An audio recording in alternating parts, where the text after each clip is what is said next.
Great. Good morning, everybody. Welcome to House Education on March 1, 2023. Just for the committee's benefit, we got another sort of big day of testimony that's a little bit all over the place.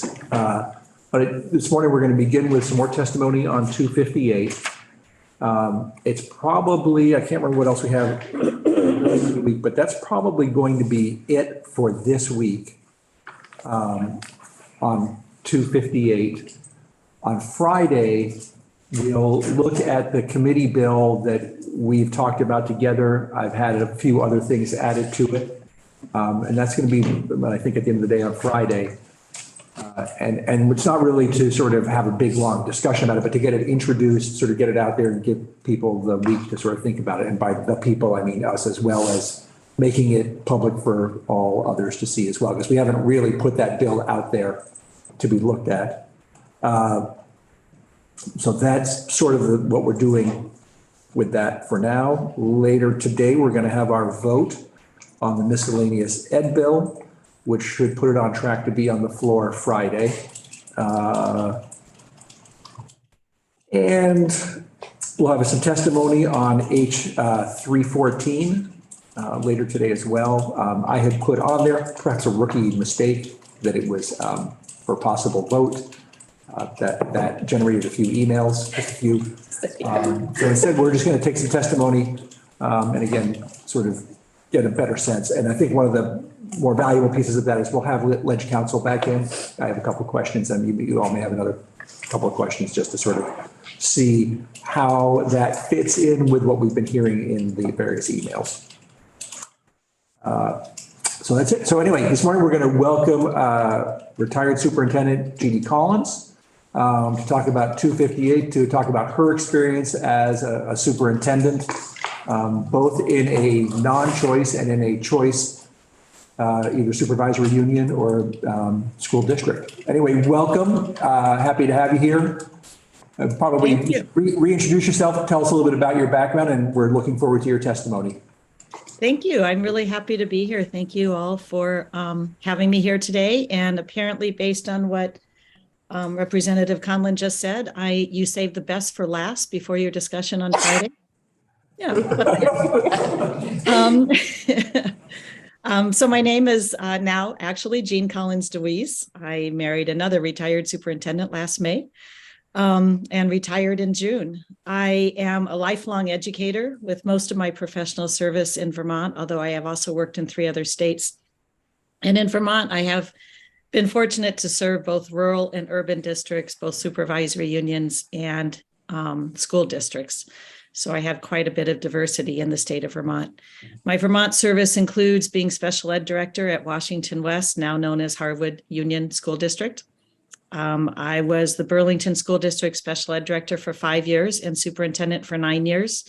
And as superintendent in Burlington, we created 2 magnet public schools and offered an in-district elementary school choice system that allowed students and their families to choose from different themes of education, totally publicly funded. I also partner closely with after-school programs and local colleges and organizations to bring opportunities to all the students of Burlington, such as the arts and sustainability across the district. And when I left Burlington, I came to Rutland Northeast, Brandon, and I was superintendent in Rutland Northeast for 8 years and oversaw their merger under Act 46. Rutland Northeast includes 2 districts. It remained a supervisory union because it had Otter Valley, a district with a high school that served 6 towns, and Barstow, a 2-town district who ran a pre-K to 8 elementary school, but tuitioned high school students out with open school choice. And that's, so I'm coming today to talk a lot about my experiences which may not be the same as other people's, but I have a variety of different experiences of being able to create school choice in a public school system, and then also working within the open school choice system that you're discussing now. A little bit more in my background. I am an active member of several professional associations, the Vermont Council of Special Education Administrators, where I was trustee and president, Vermont Superintendents Association, where I was also trustee and president, Vermont Principals Association. I'm currently serving as a mentor to new administrators and will serve on the Professional Development Committee. National boards such as the American Association of School Administrators and Council of Administrators of Special Education. Lucky recipient of the Vermont Gaelic Administrator of the Year Award in 2004, UVM Distinguished Educator 2009, and Vermont Superintendent of the Year 2011. And again, I just retired in June, and I'm continuing to be active in Vermont through mentoring and coaching both superintendents and principals throughout the state and supporting school boards as needed or requested. So that kind of gives you an idea of who I am this morning. And I'm coming to you this morning, however, from South Carolina, where it is 65 degrees. I know. It's a beautiful winter day here. Yeah, I know.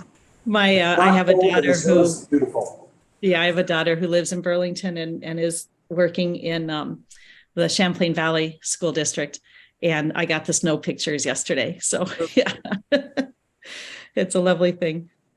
So I want to also give you a little bit about who I am in this conversation and what my values are. I truly believe that public schools are the cornerstone of democracy in our country. I believe that public education is designed to serve every student, regardless of need, sexual orientation or identity, means, or ability.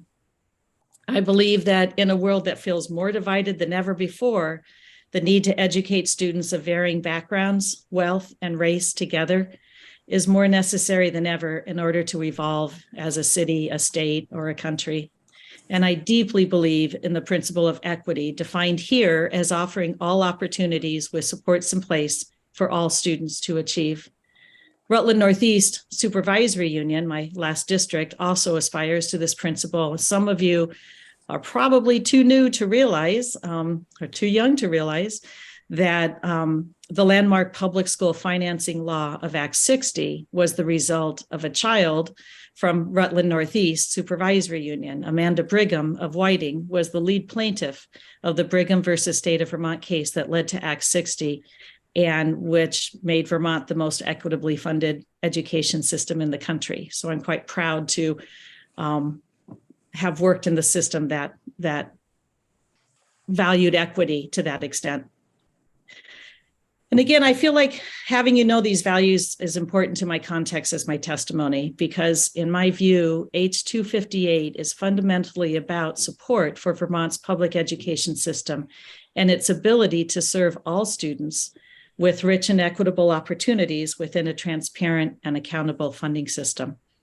As I'll speak to later in my ceremony or in my testimony, I believe that the General Assembly must act to ensure equitable access to a strong public education system as the right of every child in Vermont. And that's why I appreciate the difficult challenge you have of having these discussions and bringing in testimony to understand the impact of the law as it exists or how it could be.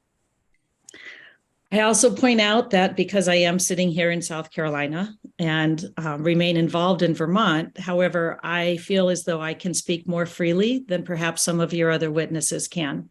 I do not need to fear repercussions for my job or for my career. And therefore, I will very honestly and openly share my personal observations, experiences, and perspectives, which I recognize may not be shared by others, but also which you might not otherwise have the opportunity to hear. So again, thank you for considering my testimony as a contribution to everything that you are going to hear and consider in your deliberations. Okay, I'm going to jump in. I know you think I should be done by now, but this is very important. I'm going to start by responding to testimony that I just learned about from publicly funded private school students who shared with you that their private school education had changed their lives by removing them from a situation in public school where they were being treated poorly by peers and placing them in a better situation in the private school. The stories and perspectives of these students are legitimate and useful information. However, I don't agree that a move to a private school is the only way to address issues that occur in public schools, nor do these issues only occur in public schools. Harassment and bullying is rampant across our culture with both children and adults, and all schools, public or private, are a microcosm of our society. Currently, Vermont lawmakers have ensured the policy of public high school choice in Vermont. Students who desire a different peer group or a different focus have the legal option to attend a different public high school in Vermont that other than their local school. This law has been around for over 20 years. In my experience, it has worked well for many Burlington and Otter Valley Union High School students who chose to leave their neighborhood school for a variety of reasons and experience the offerings of another school. So that already exists. The deliberation of this committee, I believe, is not how to respond to individual situations, but how to improve the entire system with equity, transparency, and accountability overall. There are two primary points I want to make this morning. One is economics and one is equity. So I'm going to start with economics. The Vermont system relies both on the need to maintain a competent number of schools per the Vermont Constitution, as well as, in some towns, offer open choice systems if no local school option exists.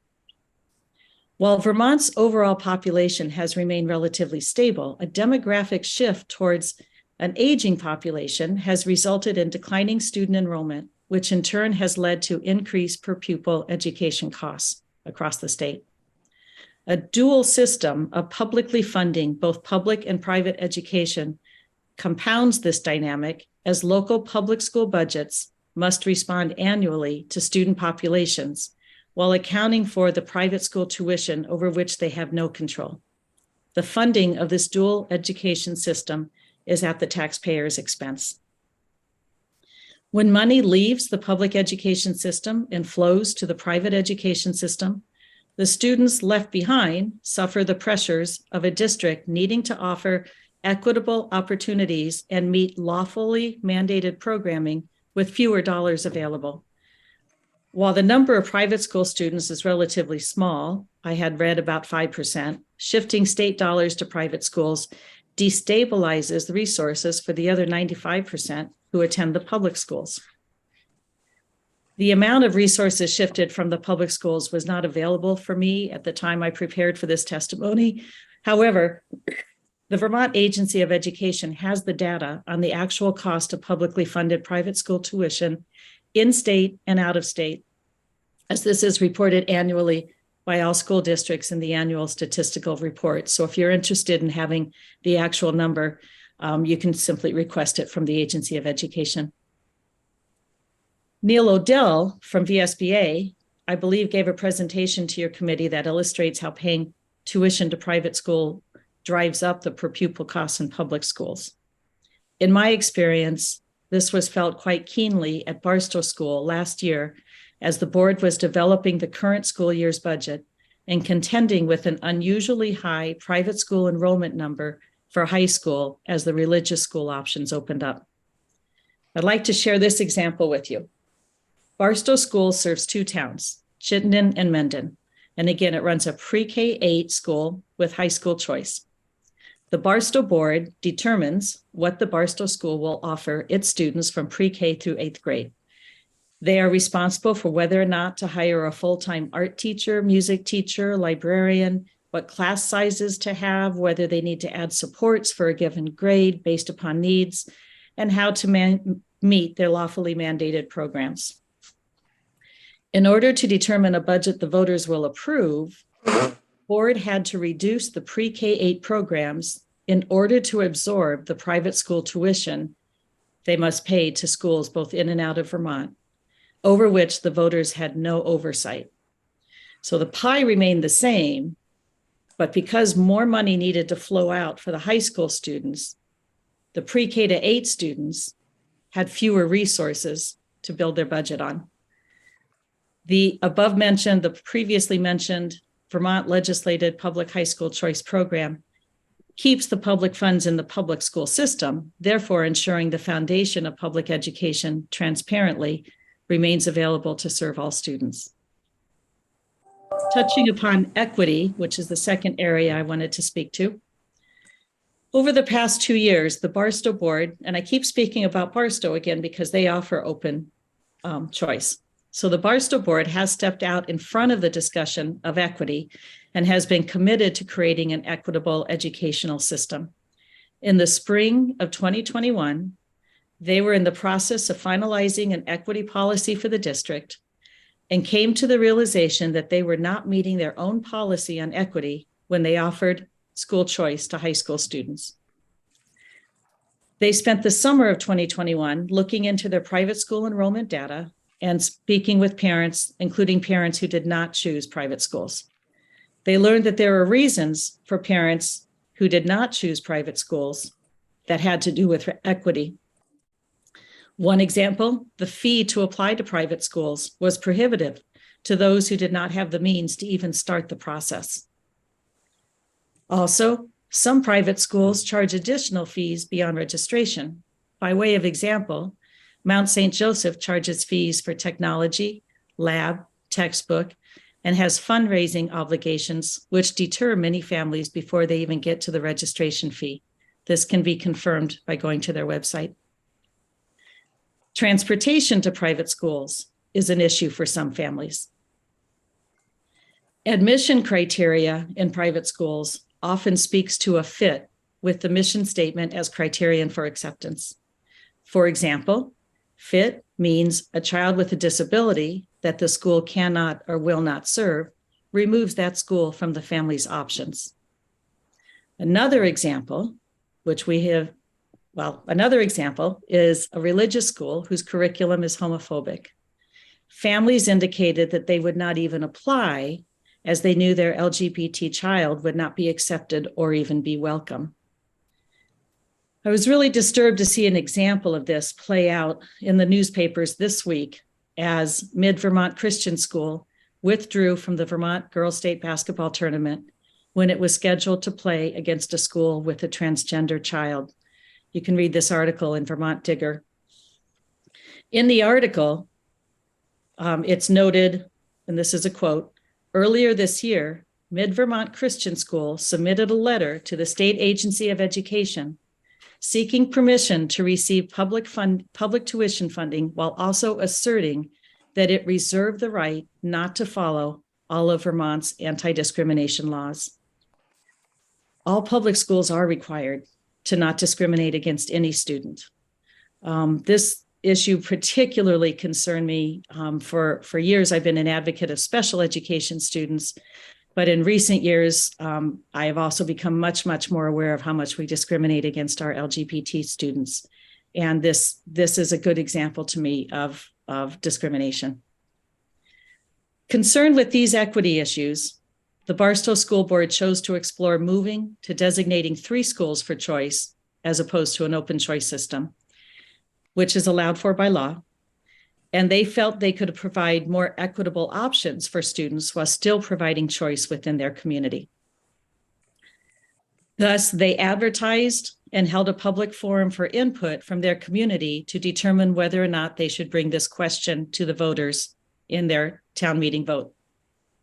The virtual forum was well attended. Over 80 people came and about a quarter of them spoke. Interestingly and disturbingly, the forum was also attended by several non-residents, including Oliver Olson, then the chair of the State Board of Education, and Deb Bucknam, the former Republican candidate for lieutenant governor in Vermont and attorney for private schools. Mr. Olson spoke several times against the idea of limiting school choice, as did Ms. Bucknam. I also note that Mr. Olson continued to attend Barstow board meetings while not a resident for a while longer to continue to advocate for the open school choice. With the school choice advocate voices as loud as they were at the forum, it became clear to those present that to not agree with the loud voices was too risky. Thus, many who wished to share a different view did not speak. I know this because several of these people did submit comments in writing. And some expressed their fear of speaking in the forum and disagreeing with the loud voices. In effect, they felt bullied in that particular setting. The board ultimately concluded, after several more board meeting discussions, that the board alone should not change this culture of allowing open school choice, but remained concerned that the current school choice program was in fact harmful to some of their students. They did not pursue the question at the polls and instead asked that the legislature look at the issue of equitable access to educational programs for all Vermont children and to end the practice of having families make decisions based on finance and fit. The question before you today, in my view, is not whether or not to have private schools. Private schools have a place in society. The question is whether Vermont believes in the democratic principles of public education and is committed to support, through funding, an equitable, transparent, and accountable public education system for all of Vermont's children, regardless of ability, religion, sexual orientation, or identity. Thank you. Thanks very much. I'm going to see if anybody has an immediate question. I'm not seeing any.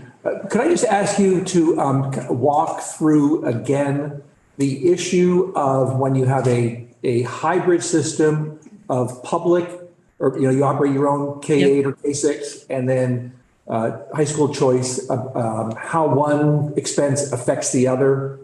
Sure. Just to review it one more time, if you would. I want to stop and think for a second so I can put it in kind of different words, using Barstow as an example. So Barstow runs a pre-K to 8 school, and it tuitions out high school students. About 95%, 90% last year of those high school students attended a public school, primarily Rutland High School, but also Otter Valley, Mill River, Proctor. There were several that, students could choose from any. About 10% last year chose a private school. The cost of the private school is set. I mean, you don't spend more than the average statewide tuition. However, let's pick a number. This won't be accurate. That $16,000 is leaving the public school system altogether when you have an unexpected increase or even an expected increase in those private school tuitions going out. And you have no oversight to the curriculum. That's the other side of the situation, the equity. You have no oversight to curriculum or what's happening in the private schools. You still have to account for that money in your budget. So at the time, I recall last December, Barstow was facing going out to their voters with a 10% increase in their budget, largely due to an increased number of private school tuitions that needed to go out. And knowing that the voters were not going to be able to tolerate that percentage of an increase, the only place they had to go was to look at their own pre-K to 8 program and, make decisions such as increasing class size or reducing an art teacher or a music teacher to part-time. Those were the only places they could go to lower the tax impact and the overall budget for their taxpayers. So that's the impact. The other impact is that the private school tuition, we're all paying for it. I mean, this is the whole Act 60 pot of funds. So Barstow is trying to make decisions that's going to affect the entire state and their funding system. Does that help? It does. And I guess you made a distinction between tuition going out for private school versus public school. But if you have an increase in the number of tuitions in general going out, it's the same situation.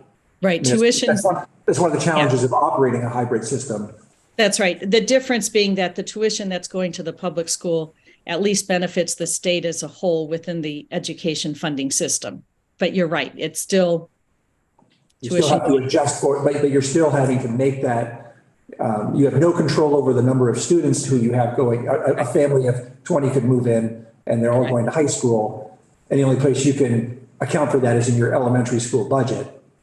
But with our complicated funding system, that sort of comes around again in the future as you can then count those students in your 3-year rolling average, which I realize does not solve the problem of that immediate huge hit.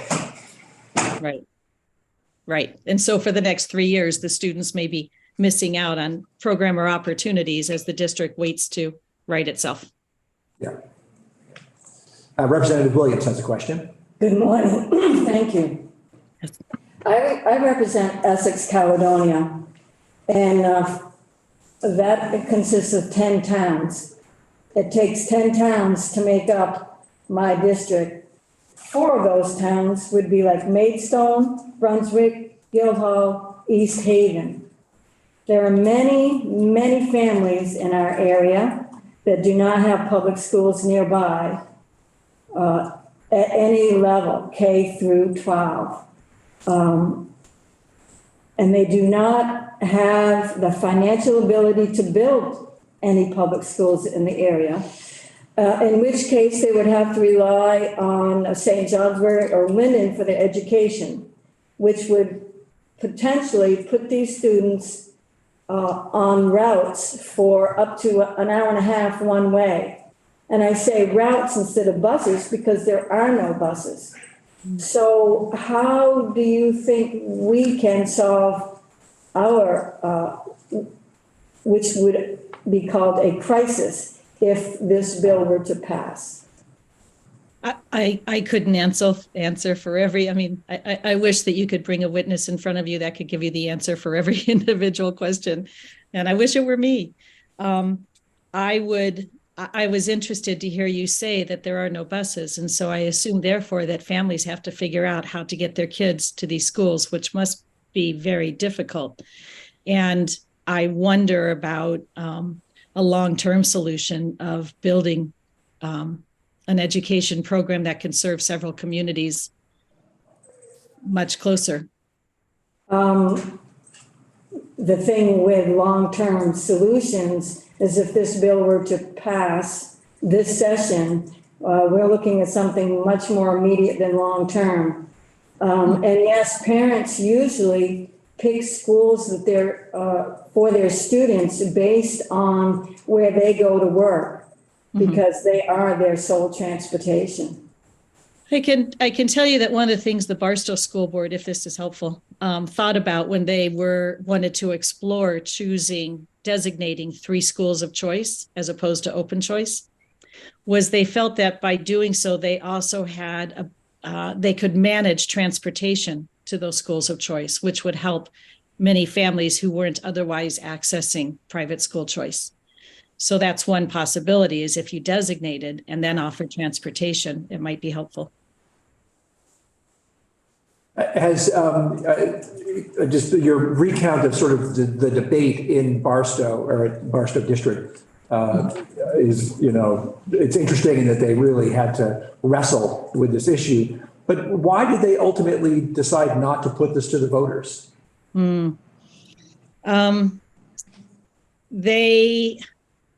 The loudest voices were absolutely against limiting school choice, even though the board understood that school choice was important to the community, looked at the data, saw that the majority of the school choice students, what the options were, and would continue to offer choice, but within the top 3 options. But the voices that came forward, not just at the forum, but even at the next 2 or 3 board meetings, were quite loud and negative, and it really was a bullying atmosphere. And the board ultimately decided, again, that they felt that they, as a school board, could not really affect change on this question at the local level, that this really is a philosophical question for the legislature for the state of Vermont. Could you talk a little bit about, since you were the superintendent of the LEA that was ultimately responsible for those students that chose to attend private schools, but even the public schools, Could you talk a little bit about the information sharing and how you were able to make sure that those students were getting the education or that they were making the progress that you needed to monitor? And I guess I would say both from a public school where you said 90% went to public school, but I guess from both camps, how From was both the camps, right. In Vermont, if a child attends another school, they remain your child. And so you mentioned LEA, the local education agent, which is usually a special educator or the special ed director for a child with disabilities, needs to be in communication with the school the child is going to and develop an IEP to serve that child. And in some cases, actually send in services or offer services that the school does not offer. In public schools, it's a lot more simple because all public schools have speech pathologists on site or special educators or a resource room center, et cetera. Many public schools do not and do not even wish to. So then the relationship becomes that the public school, Barstow, for example, or Rutland Northeast in our case, would sit with a private school and the parent and talk about what the child's disability area is and what they need to be successful. The public school will offer services, but those services are not necessarily conveniently during the school day. So for example, if a child needs speech pathology services, we don't have a speech pathologist who can go around to all the different private schools and serve that child throughout a school day. That's just not realistic. So we might tell the parent to, or help the parent, connect the parent with a community speech pathologist, and they go on Thursday afternoon at 4:00 and meet with a speech pathologist type thing. And some parents will say, no, thank you. That's not convenient for me. I have a job. I can't do that. And so I'm going to waive my special ed services. So it is not uncommon for a child with special needs who attends a school who does not serve those special needs to not actually have them met because it is not as convenient or embedded into the curriculum as it is in public schools, and the parents simply choose not to access them. There are times when it works great, and there are times when it does not. And parents have shared with me that they kind of look at what their options are in most cases based on whether or not their child's needs can be met. So they may not even apply. Representative Buss has a question. Thank you for coming today. My question is, when you work with that independent school, are any of the administration costs recoupable? And how much of the services that the LEA provides to the private school is also recoupable? That's a really good question. In my recollection, and I was superintendent for 17 years, so I let my special ed director take over after I became superintendent. But administration costs are part of the basic costs of education, and so are most special education services. So the public schools receive money to cover those, not on a per child basis, but in a grant basis. Of course, now you're in the process of shifting to Act 173. So even more so, it would not be covered on a per child basis, but simply in a grant basis. So there is no recoupment of that cost. What that means, when I was in Burlington and I was special ed director, I actually had one, because Burlington served, we had about 400 kids at the time in private schools. And so I had one special ed coordinator working out of my office specifically to serve the private schools. And she spent her time going around from meeting to meet, from school to school to school, to meet, just kind of overseeing the programs. She wasn't serving the students, she was serving their programs and being the conduit, the LEA for private schools for 400 students. And that was just a cost that we just bore. It was just one more special educator cost that we built into the budget. And then when the child receives that service, is that Medicaid funding that draws down to help pay for that service? So there's a disconnect there a little bit. When the way the school-based Medicaid funding works is there are some services in special education. Again, I'll use speech pathology. It's a medically based service that a student receives that can be billed to Medicaid, but it's not, again, not a dollar for dollar billing. It's a code. There's a child who gets a service. It's in the IEP. It can be on the list of things that you get. And then a sum of money, again, not a dollar to dollar sum. It can't work that way, but you do get a sum of money that comes back to the district from Medicaid for those medically eligible services. I am not positive about the private school services, whether or not they can be reimbursed or applied for Medicaid funding. So I will find that out for you, but I don't want to answer with 100% certainty. Thank you. Representative Williams. Yes, thank you. My question is about equity. You talked about equity. When, especially in my area, up in the Northeast Kingdom, when you, well, first I want to say, I've been a legislator for 2.5 years, and the Vermont state legislation has worked very hard in making sure that the bills we pass into law focus on equity. Thank you. So when we take the word choice out of the equation, are we not limiting equity?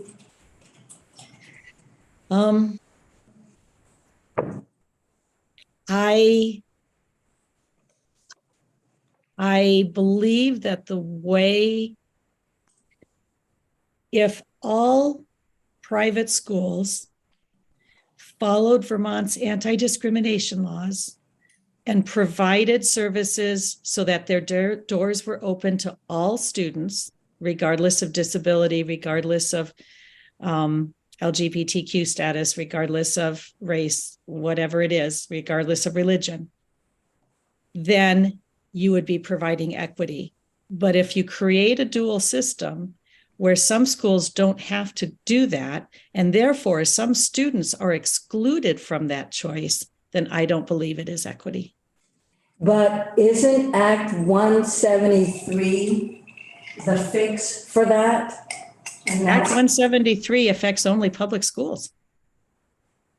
Is that true? Well, Act 173 is about students who are on IEPs as opposed to being about all schools or all students. So there's a bit of a disconnect there. Yes, it does. It definitely has an impact on students on IEPs that are placed in independent schools, or the burden is on independent schools to accept students on IEPs if that's decided as the best place for them. Okay, so that's the context you made it in. Yeah, it does place a burden, and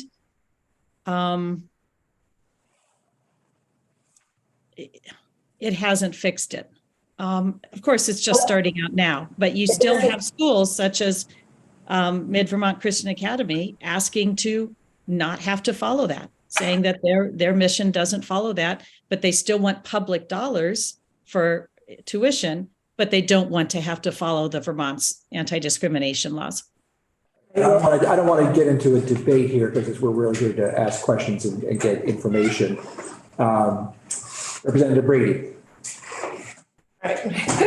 bear with me for a minute, try to figure out how to make this a question, but I guess I just want to draw on your experience in educational leadership across the state. And I'm concerned that we have sort of public school deserts in a sense in parts of our state in Representative Williams' district. And I'm concerned about the health and well-being and future of the system overall, as you started at the beginning. And so I'm trying to better understand with our enrollment challenges, with our demographic challenges, how that plays out. The Barstow example was, that was a helpful example. I'm digging into their budget now. But especially in, when you've worked in the Rutland area, how you what happens when, even if it's just some students availing themselves of independent schools, do we tend to have a little bit more kind of ranking and sorting, perhaps socioeconomically? I guess I'm concerned about at the same time we're trying to do universal meals and reduce stigma and sort of everybody's doing the same thing, that we have a whole other system that's kind of opposite of that, and wanting to serve all kids, but not wanting to create different opportunities for different kids. So I'm trying to better understand, as somebody who's admittedly in Chittenden County in a densely populated area, kind of how these dynamics play out in smaller communities, and particularly as population shifts. So I don't know if you can speak to that at all beyond the Barstow example that you gave us, but. Absolutely. Here's an interesting example for you that I think speaks to what you're saying. When I was superintendent in Burlington, the reason that we formed the magnet schools started 3 years prior to the opening, when the board really wanted to understand why they had, in their 6 elementary schools, they had 2 schools with over 90% poverty, Barnes and Wheeler, 2 schools with under 30% poverty, Smith and Champlain, and 2 schools at around, mid-range, Flynn and, okay, what did I forget? It's been that long. All right, help me out here. Yes. Edmond, Flynn and Edmond. Yeah. Although Edmonds teetered around the under 30%, it barely hit 30%, but still in the 30 to 50. And what it discovered was that that's when they discovered they had 400 students in private schools, and were amazed at how many of those students came from the neighborhoods of Barnes and Wheeler, leaving Barnes and Wheeler now over 90% free and reduced lunch students. That kind of speaks to that striation, I guess, of economics. When the magnet schools opened, both schools quickly came, our target for those 2 neighborhoods, our target was to get in the 40 to 60% free and reduced lunch rate, because research shows that that's actually the best range to be in for all students. All students should have access to and the ability to be around other students, have access to supports, et cetera. We quickly got both elementary schools, Barnes and Wheeler, to the 40 to 60% range. It also kind of tweaked the ranges of other schools in the district.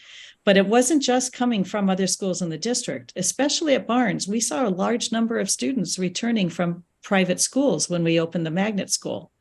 And that helped to change the demographics of the school. But I think that speaks to what you were asking about as an example of how private school choice can cause a population shift that is not in the best interest of the students left in the public schools. Thanks. I just want to be clear, in the case of Burlington, those private school students were all private paying, right? They were not. Correct. That's college. correct. That's correct. No.